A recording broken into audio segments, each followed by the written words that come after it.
So కోడ్జ్ఞాన్లో like upskilling plus placements provide assistance ఇస్తున్నారు కాబట్టి నేను ఇక్కడ వచ్చాను అనమాట. ఓకే. లైక్ రీసెర్చ్ చేసినప్పుడు తెలిసింది ఏంటంటే లైక్ చాలా మంది ఫీడ్బ్యాక్స్ నేను చూసున్నాను.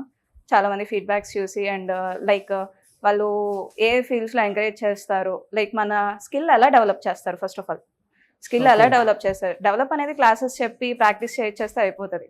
But different ways of training అనమాట. మన క్లాస్ రూమ్ సెషన్స్ అవ్వచ్చు, ప్లస్ అడిషనల్గా పర్సనల్గా కూడా ఎట్లా ప్రాక్టీస్ చేసుకోవచ్చు. లైక్ హ్యాకర్ ర్యాంక్స్ కానీ, కోడ్ తంత్ర కానీ, వీటన్నిటి అవుట్ సోర్సింగ్ కూడా ఉంటుంది అనమాట ఇక్కడ.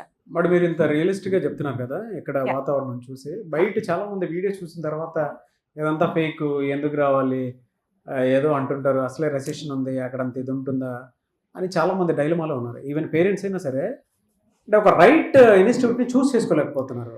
వాళ్ళకి మీరు ఏం Actually, చెప్తారు? ఆ డైలమా నాకు ఉంది. ఆ, బట్ నేను ఇక్కడికి వచ్చిన తర్వాత, ఇక్కడ కౌన్సిలింగ్ తీసుకున్న తర్వాత నేను కన్ఫర్మ్ అయ్యా అనమాట. ఓకే, నేను ఇక్కడ జాయిన్ అవ్వాలని. ఆ రియాలిటీకి అండ్ బయట మాట్లాడుకునే దానికి ఎలా ఉంది? మ్యాచ్ అయింది. Yeah, exactly. ఇక్కడికి వచ్చిన తర్వాత ఫ్యాకల్టీ అందరూ కూడా వెరీ హెల్ప్ఫుల్. జాయిన్ అయ్యి 1 వీక్ అయినా ద ఇంట్రెస్ట్ అనమాట ది క్రియేట్. Like Okay. ఇప్పుడు గైడెన్స్ ఇస్తారు. ఇక్కడ క్లాసెస్ వినేసి వెళ్ళిపోయాము అలా కాకుండా ఇంటికి వెళ్ళిన తర్వాత కూడా ఓకే చెయ్యాలి, ఇవాళ ఇది నేర్చుకున్నాను, దీన్ని ఇంప్లిమెంట్ చేద్దాము. లైక్ ప్రెసెంట్ ఇప్పుడు పైథాన్ క్లాస్ పూజ మ్యామ్ స్టార్ట్ అయింది అనమాట. Hmm. మ్యామ్ కూడా వెరీ ఇంటరాక్టివ్ అనమాట. ఏ డౌట్ వచ్చినా కూడా మ్యామ్ యాక్చువల్లీ క్రాస్ చెక్సెస్ Okay. చేస్తున్నారా లేదా అని కూడా చూస్తారు మ్యామ్. Very good. Yeah.